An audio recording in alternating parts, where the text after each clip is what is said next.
Vamos começar então? Já são 6 horas.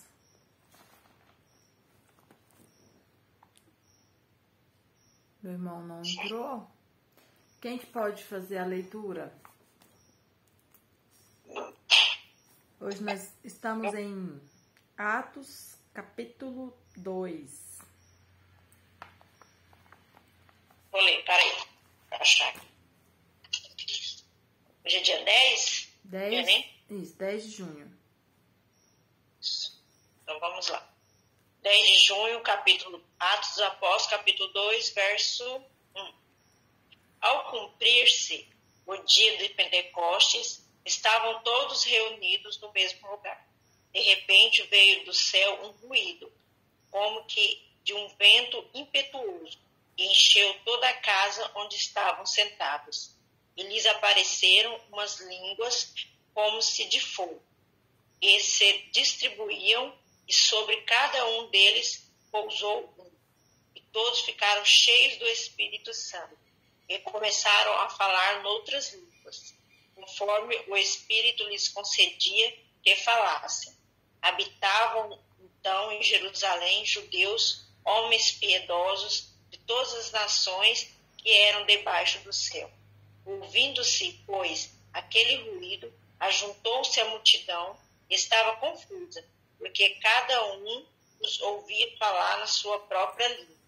E todos pasmavam e se admiravam, dizendo uns aos outros: pois que não são galileus todos esses que estão falando? Como é, pois, que os ouvimos falar, cada um na própria língua em que nascemos? Nós, partos, medos e elemitas, e os que habitamos a Mesopotâmia, a Judéia e a Capadócia, o Ponto e a Ásia, a Frígia e a Panfilha, o Egito e as partes da Líbia, próxima a Cirene, os forasteiros romanos, tanto judeus como prosélitos, cretenses e árabes. Ouvimos-los em nossas línguas falar das grandezas de Deus. E todos pasmavam e estavam perplexos, dizendo uns aos outros: que quer dizer isto? E outros, zombando, diziam: estão cheios de mosto. No discurso de Pedro no dia da Pentecostes. Então Pedro, pondo-se em pé com os 11, levantou a voz e disse-lhe: varões judeus, e todos os que habitais em Jerusalém, sejam vós isto notório, e escutai as minhas palavras, pois estes homens não estão embriagados, como vós pensais, visto que é apenas a 3ª hora do dia. Mas isto é que foi dito pelo profeta Joel. E acontecerá nos últimos dias, diz o Senhor, que derramarei do meu espírito sobre toda a carne, e os vossos filhos e as vossas filhas profetizarão, os vossos mancebos terão visões, os vossos anciões terão sonhos, e sobre os meus servos e sobre as minhas servas derramarei o meu espírito naqueles dias, e eles profetizarão, e mostrarei prodígios em cima no céu, e sinais embaixo na terra, sangue, fogo e vapor de fumaça. O sol se converterá em trevas, e a lua em sangue, antes que venha o grande e glorioso dia do Senhor. E acontecerá que todo aquele que invocar o nome do Senhor será salvo. Amém. Amém. Bom, a gente começa dizendo que esse texto a gente precisava de, no mínimo, um seminário de uma semana para a gente falar só sobre esses 21 versículos, porque tamanha é a possibilidade, né, de comentários e de interpretações. Então, a primeira coisa que eu quero começar fazendo é o seguinte: o que vocês entendem no geral, não precisa responder agora não, sobre esse dia de Pentecostes, sobre essa descida do Espírito Santo? Se há alguma dúvida, se há alguma coisa. Pensem sobre isso, porque há várias interpretações para esse dia de Pentecostes. Então, vamos começar aqui. Vamos tentar acrescentar alguma coisa. O primeiro versículo fala que ao cumprir-se o dia de Pentecostes. É muito comum, dentro das nossas igrejas, a gente falar que o dia de Pentecostes é um dia de grande avivamento. É um dia de falar em línguas estranhas, é o dia de receber o batismo com o Espírito Santo. Por quê? Porque foi no dia de Pentecostes que isso aconteceu com os discípulos. Mas é importante a gente lembrar que o dia de Pentecostes já existia. Então é como se aqui tem o dia de Pentecostes e aqui tem a descida do Espírito Santo. A descida do Espírito Santo aconteceu no dia de Pentecostes. Não é aqui a descida do Espírito Santo que recebeu o nome de Pentecostes. Deu para entender? Por que Pentecostes? Porque era 50 dias depois da colheita. Já era outra festa. Por isso que Pedro fala assim, eles não estão bêbados porque ainda é a 3ª hora, ou seja, não deu tempo deles ficarem bêbados ainda. Por quê? Porque provavelmente eles estavam bebendo, porque era festa, e nas festas eles bebiam vinho. Então Pedro fala, olha, eles não estão bêbados porque ainda não deu tempo. A gente começou a festejar e não deu tempo deles estarem bêbados. Mas o que eu quero que os irmãos lembrem é o seguinte, Pentecostes não se refere ao dia da descida do Espírito Santo. Lembra de penta. O Brasil não é penta? Porque ganhou 5 vezes a Copa? Não é? O Brasil é penta, né? Então, se o Brasil é penta, porque ganhou 5, vocês lembram que Pentecostes também vem de 5. Então, era 50 dias após a festa da colheita. Então, já era outra celebração. Então, eles estavam reunidos, estavam fazendo essa celebração e aconteceu que nesse dia, então lembra, nesse dia de Pentecostes aconteceu outro evento, que é a descida do Espírito Santo, que foi aqui, dentro do dia de Pentecostes. Por isso hoje, a gente fala assim, foi um grande Pentecostes. Por quê? Porque a gente está tentando fazer aqui um paralelo entre o que aconteceu no dia de Pentecostes, mas inicialmente não está ligado Pentecostes com a descida do Espírito Santo. Ok? Tranquilo? Até aqui? Então tá, vamos continuar. E aí, no versículo 2 fala que de repente veio do céu um ruído. Então, veio o quê? O que era palpável? O que eles tinham? Um ruído. Isso era o que eles tinham. Ok? Um barulho. Como de um vento muito forte e impetuoso. E encheu toda a casa onde eles estavam. E no versículo 3 fala que lhes apareceram umas línguas. Agora, é complicado isso aqui. Como que aparece língua? A língua que a gente entende é essa língua, né? É um desenho de uma língua. E aí eu fico tentando imaginar como que eles viram isso. Porque o texto fala que lhes apareceram essas línguas repartidas. Daí fala língua de fogo. Então. Quando você vai em algum lugar, assim, que essas pessoas mais antigas, assim, que tá pegando fogo em algum lugar, quando tem aquela, tipo assim, como fosse uma chama alta, eles chamam aquilo lá de língua de fogo. Eu não sabia. Porque tem o formato de subir, né? Isso, quando aquele fogo maior levanta de uma vez assim, né? Seja numa fogueira ou pegando fogo em algum lugar. Então, aquelas pessoas falam, eu lembro que minha mãe e meu pai falam assim. Então, nesse sentido, fica mais fácil imaginar como se fosse uma labaredazinha. Eles viram algo parecido com isso, né? Uma labareda que subia. E o que aconteceu com essas línguas de fogo, usando essa expressão da série que me ajudou muito, porque realmente é difícil imaginar uma língua, né, sendo repousado sobre as pessoas. Então, eram línguas como de fogo. E aí foram repartidas, elas foram repousando, aqui o versículo 3 fala que elas foram repousando ou sendo distribuídas sobre cada um delas e pousou. Então, elas foram nas pessoas e o fogo pousava, ele parava. No 4 fala que então aqui ele liga, ele faz uma conjunção, que esse foguinho parando sobre essas pessoas fez com que todos ficaram cheios do Espírito Santo e começaram a falar em outras línguas. Então aqui, pessoal, não tem como a gente fugir de que o autor ele está relacionando que esse som e essa visão dessas línguas de fogo, que a gente pode então, aqui entender que eram pequenas labaredas de fogo, elas foram repartidas, repousaram sobre cada pessoa, e quando isso aconteceu, elas foram cheias do Espírito Santo. E para o autor, o que ele conclui que foi ser cheio do Espírito Santo?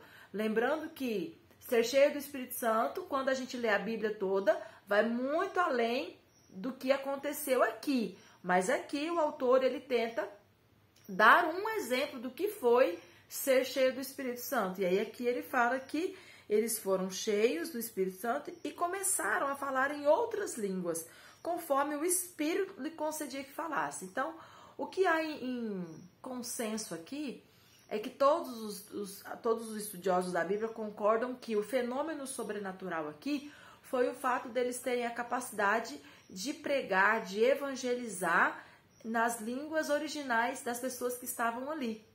Esse foi o fenômeno sobrenatural. Continuando, no 5, ele vai explicar por que esse fenômeno. Porque habitavam em Jerusalém judeus, homens piedosos. E aqui o que esses judeus? Judeus não está falando dos israelitas, está falando todos aqueles que aderiram à religião, né, de Israel, que era a religião monoteísta, que adoravam, né, o único Deus e obedeciam a Torá. É dessas pessoas que o texto está falando.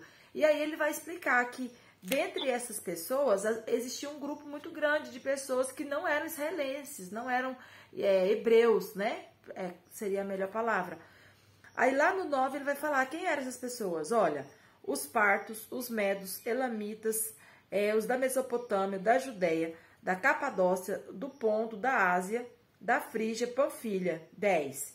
Egito, Líbia, Cirene, os romanos e tá bom.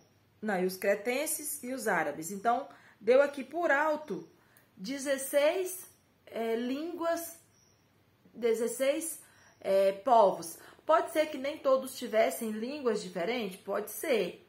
Mas o texto aqui está dizendo que o fenômeno que chamou a atenção, o fenômeno sobrenatural, foi o fato desses discípulos, ao receberem esse Espírito Santo, começarem a falar de Deus, começarem a falar das obras de Deus e falar, né, sobre coisas religiosas, coisas espirituais, na língua original de cada um desses 16 povos que estavam lá. Então, eles falavam um monte de coisa, provavelmente misturada. Por quê? Porque se eu estou ouvindo outra língua, para mim é misturado, mas para ele é a língua dele. Ok? Então, esse é o entendimento comum, que a maioria dos estudiosos entendem. O entendimento, que eu posso dizer assim, um pouco mais das igrejas de origem histórica e pentecostal, como é o caso das Assembleias de Deus, Igreja de Deus, igrejas um pouco mais, como que eu posso dizer? Que tem, né, um fundamentalismo um pouco mais praticado. Eles já acreditam que não, que na verdade falaram uma língua diferente, uma língua que não existe para ninguém, e cada um entendia na sua língua original. Esse foi o poder sobrenatural do Espírito Santo. Transformar o que ele estava falando, que era um monte de coisa emaranhada e misturada, transformar aquilo na minha língua original. Eu entendia no meu idioma. Então, assim, esses são os dois entendimentos que geralmente se tem. Vamos continuar para dar tempo da gente depois tirar as dúvidas se tiver. Vamos continuar. Então, aqui no 12 fala, o 13 fala, e outros zombando diziam, estão cheios de mosto. O que é o mosto? Mosto é vinho. Por isso que Pedro, no 14, fala, olha, eles não estão bêbados como vocês estão pensando. mas isso é o que foi predito pelo profeta Joel. E aí ele cita a profecia do profeta Joel de que haveria um derramamento do Espírito Santo. Então, Pedro, o que Pedro faz? Pedro faz uma ligação da profecia do profeta Joel com o que estava acontecendo naquele momento. Só que a profecia Pedro, embora ele faça isso aqui é muito importante, pessoal, presta atenção. Embora Pedro faça uma conexão do que estava acontecendo ali com o que profetizou Joel. Joel não é Jonas? Não, Joel, tá certo. Jonas é o do peixe. Então, embora Pedro faça essa junção da profecia com o que está acontecendo ali, há uma escala de acontecimentos que ainda continuariam. É como se Pedro entendesse que a profecia de Joel, ela começa a se cumprir ali, mas ela vai continuar se cumprindo até o dia da volta do Senhor. Por quê? Porque aqui, ó, a gente percebe que tem coisas que vão além da descida do Espírito Santo. Então, ele entende que a descida do Espírito Santo é o começo do cumprimento da profecia de Joel. Aí ele cita a profecia, né, aqui no 17, e fala assim, olha, e acontecerá nos últimos dias, diz o Senhor. Isso aí ele está citando o que Joel disse. Que derramarei do meu espírito sobre toda a carne. Os vossos filhos e as vossas filhas profetizarão.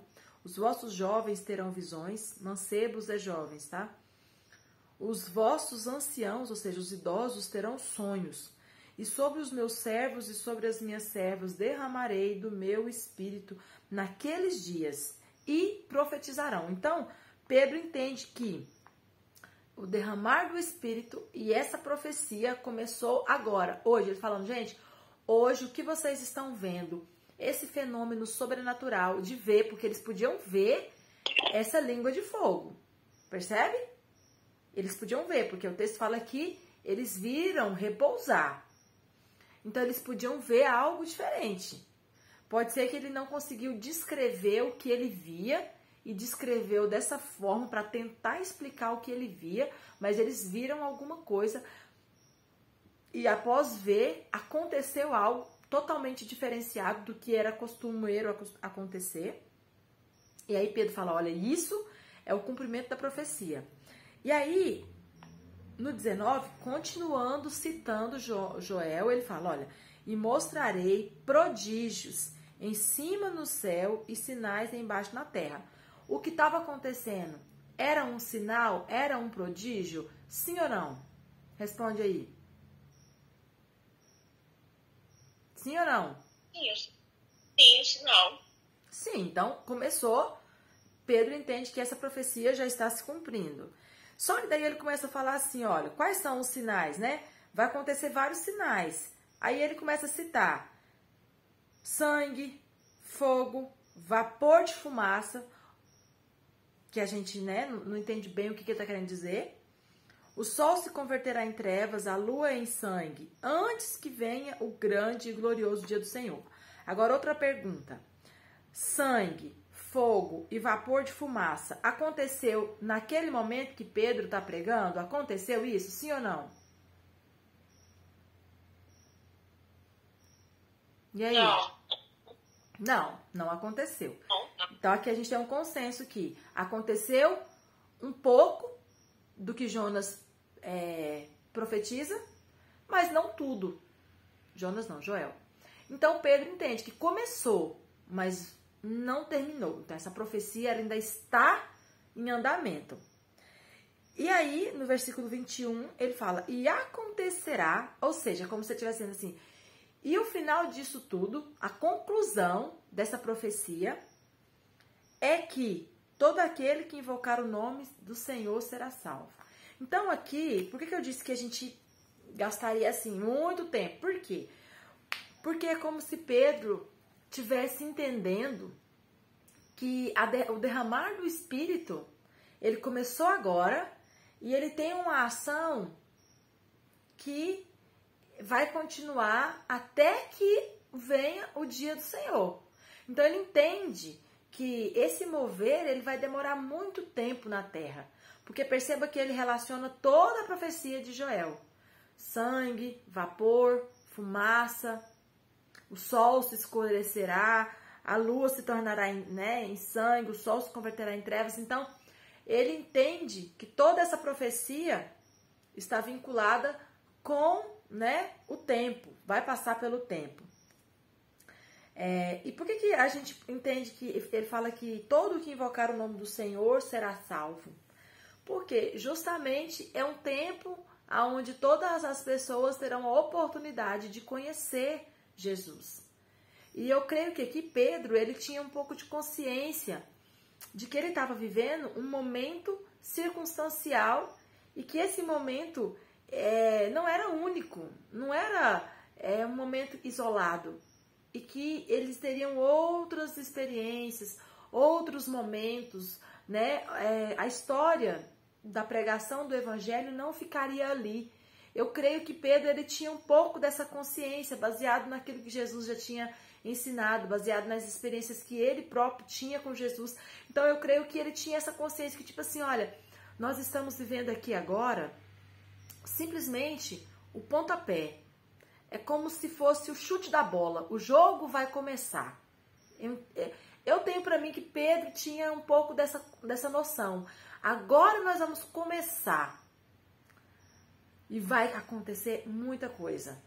E a gente está aqui para isso. E eu estou aqui para isso. É como se Pedro estivesse dizendo isso. Olha, e tá tudo bem. E era para acontecer mesmo. E nós estamos preparados. Jesus nos preparou para isso. Muitas coisas ainda vão acontecer. E isso é só o começo. Isso é só, o chute inicial. Deu para entender? É um texto assim muito profundo. Tem muita coisa interessante. Muitos pontos de vista diferentes. Mas assim, eu entendo dessa forma. Eu tento entender esse trecho dessa forma. Tem alguma dúvida? Tem algum versículo que vocês entendem, que vocês vê alguma coisa interessante que dá pra gente compartilhar? Vamos lá, a hora é agora. Daiane, oi. Nessa falação que eles falam sobre em línguas, línguas estranhas aqui fala assim em 16 tipos de línguas, Uhum. Mas todas são de determinados lugares. Hoje a gente vê muitas pessoas falando em línguas e nunca é de determinado lugar, Não, nunca é. Você acha que a maioria nunca é, Aí tu sabe, que é. Pessoas falam em línguas como falam, é a língua dos anjos, será que realmente é? Porque às vezes eu tenho dúvidas, Então. Porque não se fala como se falou aqui? Então, uma pessoa por quê? que nunca estudou inglês, de repente sabe falar. Deixa eu tentar te explicar. Por quê? Lembra que eu falei que há duas formas de se interpretar? Por exemplo, a primeira forma é essa que você está falando. De que eles falaram línguas, mas que eram de alguém, que era de algum lugar. Por isso fez sentido. Se não me engano, como que é a igreja que acredita assim? Aquela do quadro Mira na Verdade, do Leandro Quadros, como que é? É adventista. Eles acreditam nisso, que o evento do falar em línguas, ele tinha um objetivo específico, era evangelizar aquelas pessoas que estavam lá. Não foi uma bagunça como se acontece hoje, na visão dessas pessoas que acreditam assim, que o povo começa a falar um monte de coisa, de tagarelar, um monte de coisa sem nexo, sem acréscimo, que ninguém entende nada, ninguém é evangelizado e não acontece nada. Então, não é esse o objetivo do falar em línguas nessa visão. Já fica com medo, Muitos, por exemplo, os visitantes que não são da igreja ficam até com medo. Fica. Então, essa primeira visão é essa. O falar em línguas, ele tem que ter um objetivo. Você tem que estar falando, tem que fazer sentido para alguém. Lá, no Atos, foi na língua original de cada um, de cada pessoa. Alguém estava entendendo. Então, fez sentido para alguém. Por isso, a gente entende, nessa visão, Paulo, quando ele explica que quem fala em línguas, ou alguém interprete, ou ele olhe só para si. Por quê? Porque não faz sentido para as outras pessoas, então para. Se não está fazendo sentido para mais de uma pessoa, para. Precisa fazer sentido. Ponto. Isso, Célia, responde a sua pergunta que hoje, nessa visão, hoje, ficar falando em línguas na igreja sem que haja intérpretes, não faz sentido, não é bíblico. Ponto. Mas existe o outro entendimento, que na verdade eles falaram sim um monte de coisa emaranhada, um monte de coisa misturada, igual a gente vê hoje acontecendo na igreja, e cada um é que entendia na sua própria língua. E cada um, pelo Espírito Santo, conseguia ver sentido naquilo. Ok? Nessa visão entra a maioria dos cristãos pentecostais, de que nós estamos bem próximos. Por quê? Porque a gente entende que quando você está falando em línguas, lá tudo embaraçado, tudo lá aquele monte de coisa misturada, não faz sentido, mas é a língua que edifica a você mesmo. Então, quando você está falando aquilo, você está se edificando e ponto. E aí vem a segunda parte, que se houver alguém que interprete, vai fazer sentido para mais pessoas. Mas que isso não precisa ser um inglês, um russo, um coreano, um norueguês. Não precisa ser uma língua, porque quem vai fazer a tradução é o Espírito Santo. Então não precisa ser nada. Nessa segunda visão, Célia, a gente entende por que nas igrejas as pessoas falam aquele monte de coisa tudo misturado. Por quê? Se houver alguém que interprete, vai fazer sentido. Se não houver, ela está edificando ela mesma. Ok? Deu para entender? Ok. Tranquilo mesmo? Sim, tranquilo mesmo. Beleza. Lindani, você tá com a cara aí de que tá... Não, eu tava aqui. Uma outra explicação, né? Oi? Não, é que eu tava aqui. Uma outra explicação. Ela tá com a cara de que ela tem outra teoria.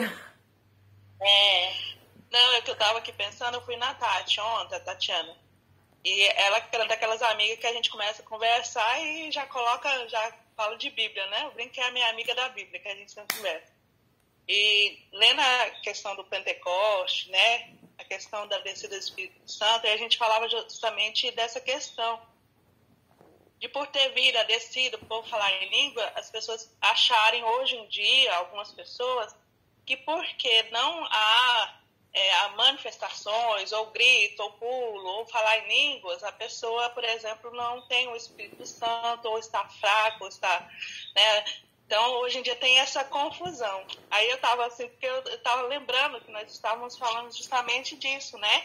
Que se eu vou para a igreja e não pulo, não rodo, né? Não saio falando em línguas, né? Não traga algo aparente para as pessoas verem, muitas vezes as pessoas pensam, não, fulano está fraco na fé, fulano está, sei lá, desviando, fulano está isso. Então, há uma confusão em relação a isso também, né? Que o Espírito Santo... Se eu tiver e não tiver manifestando de alguma forma ele, com alguma coisa que os outros possam ver, eu não estou cheia, né? Então, é mais ou menos sobre isso que eu estava falando com a Tati ontem. Deixa eu fazer aqui um comentário que eu falei, mas eu quero frisar porque ele é o mais importante. A gente está lendo um trecho. Nós estamos lendo um trecho específico da Bíblia. E nós estamos tentando entender esse trecho. E lembra que eu falei que ser cheio do Espírito Santo vai muito além do que aconteceu em Atos 2. Ok? Isso é muito importante de nós termos consciência. Aqui Pedro está explicando o que aconteceu agora. Nós estamos tentando entender o que aconteceu naquele momento. Só que nós somos muito privilegiados porque nós temos todo o Novo Testamento. Pedro não tinha. Pedro não tinha isso organizadinho, sistematizadinho. E nós temos. Então, quando nós falamos hoje sobre o que é ser cheio do Espírito Santo, isso vai muito além. Vai muito além. E aí a gente entende que ser cheio do Espírito Santo, como a gente já falou aqui, está muito mais ligado, né, a mostrar o fruto do Espírito, né, do que os dons. O fruto é obrigação do cristão. Os dons não. Então, orar em línguas, profetizar, ter sonhos, visões e revelações, ir ao terceiro céu, tudo isso é bíblico? Sim. É válido? É válido. Precisa ser buscado? Precisa, mas não é obrigação do cristão. Agora, o fruto do Espírito é obrigação do cristão.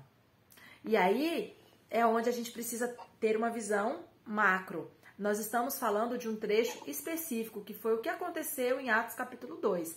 Mas isso não resume, isso não define o que é ser cheio do Espírito Santo. Falar em línguas estranhas não é o resumo de ser cheio do Espírito Santo. Passa longe disso, muito longe, né? Então isso precisa ser muito bem claro para nós, que ser cheio do Espírito Santo é bíblico. Eu entendo que é bíblico. Tá na Bíblia, tem que ser buscado. Paulo fala que ele falava em línguas, falava. Ensina a buscar, ensina. Mas mais do que isso, ser cheio do Espírito Santo é buscar o fruto do Espírito. Ok? Ok. Daiane. Oi. É assim, e para a gente compreender também, é preciso a gente juntar, perfeito. É preciso a gente juntar que o que Lucas está fazendo aí, é bom a gente lembrar, né? Lucas, ele não acompanhou nada disso, não presenciou nada disso. Por exemplo, ele não presencia, provavelmente, esse momento de conversão. Por que a gente conclui isso? Porque Lucas é seguidor de Paulo. Ele provavelmente foi evangelizado e foi convertido numa das pregações de Paulo. Paulo ainda nem apareceu.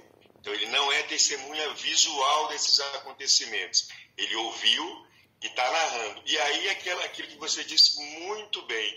Lucas, ele não tem nenhuma preocupação aí em falar do Espírito Santo. Ele está narrando os fatos que aconteceram, as primeiras conversões e a ação dos apóstolos. Esse é o foco dele. Uhum. E aí, nessa narrativa, ele fala dessa primeira manifestação pública, vamos dizer assim, do Espírito Santo. Então, e essa compreensão leva a exatamente isso que você está dizendo. Bom, falou aqui, ele narrou uma manifestação do Espírito Santo. Ele não está tratando especificamente desse assunto, nem aqui, e nem em todo o livro de Atos ele não fará isso. Ele poderá até narrar algumas manifestações do Espírito, as que a gente conhece, já também muito pelas doutrinas de Paulo, né? Mas é exatamente isso. Ele está narrando os fatos que aconteceram, as ações, e nesse momento especificamente, as primeiras conversões, para a gente não fazer para separar bem e compreender bem esse momento. Porque então, como é que o Lucas escreveu Atos, né? Por que colocou ele lá junto de Mateus, Marcos, Lucas, aí depois João, aí depois voltou o Atos? Porque lembra que eu falei sobre a divisão? Foi escrito tudo depois, tinha um monte de coisa, um monte de carta, um monte de evangelho, e houve uma necessidade de se organizar para que isso ficasse mais didático para o leitor. Isso lá depois do 2º século, depois do 3º século, que começaram a fazer isso. Então, era um monte de rolo, nem eram livros, né? Eram os rolos. Então, era um monte de escrita, um monte de conteúdo. Então, se sistematizaram. Então, na sequência, eles colocam os 3 evangelhos que são parecidos um atrás do outro. Mateus, Marcos, Lucas e João.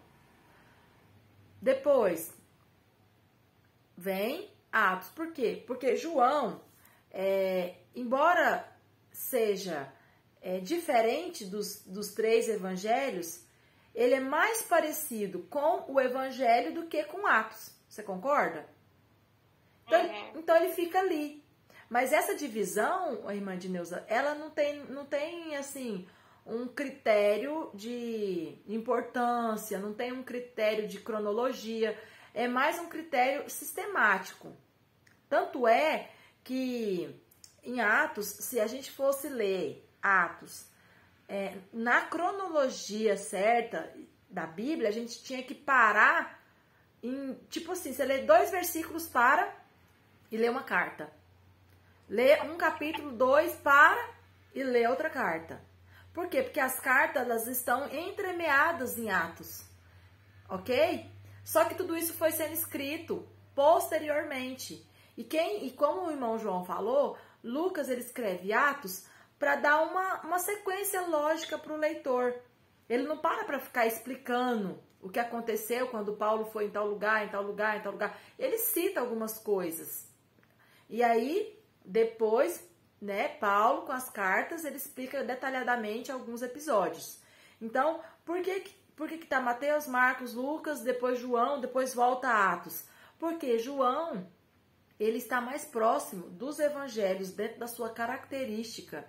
Por isso ele está na sequência dos evangelhos. Então, é como se a gente fizesse uma sequência de evangelhos, ponto, encerra. Agora nós vamos começar uma sequência de história.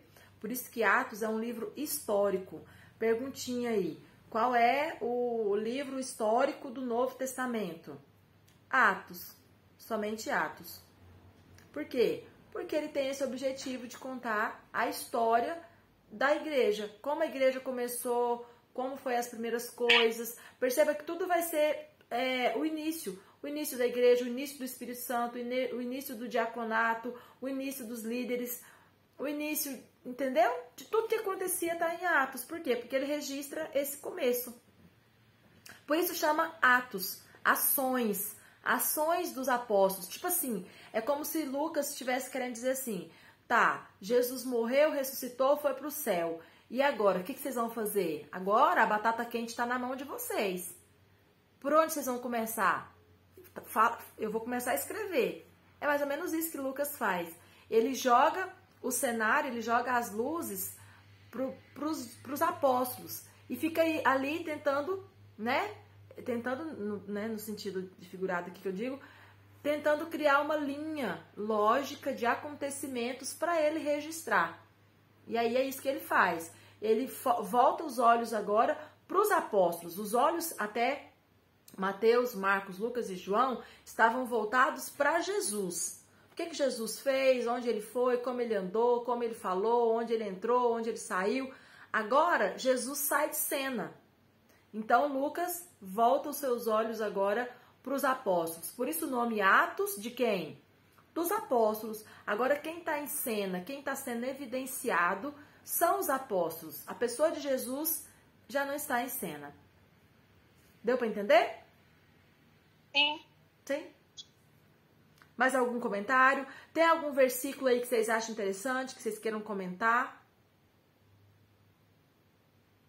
Nosso tempo também já vai acabar, né? Mas eu acho que deu para entender, né? Desse trecho de hoje, eu acho que deu para entender. Vai ter outros momentos que vai falar sobre coisas parecidas com o que a gente está comentando agora. Ok, então? Daiane, só rapidinho, no 21, que fala que todo aquele que invocar o nome do Senhor será salvo. Você acha que só invocar resolve? Resolve. Resolve no sentido de que o que é invocar? Né? Tipo um arrependimento? Sim, então, Pedro ele fala só invocar, mas a gente não sabe o que Pedro pensou quando ele disse isso. E aí, tipo assim, o invocar, ele pode estar ligado a muita coisa. É igual fala, aquele que crê e for batizado será salvo. Ser batizado, só ser batizado não significa muita coisa, mas é como se estivesse ali abrangendo várias coisas, né? Então, a gente tem que pensar nisso.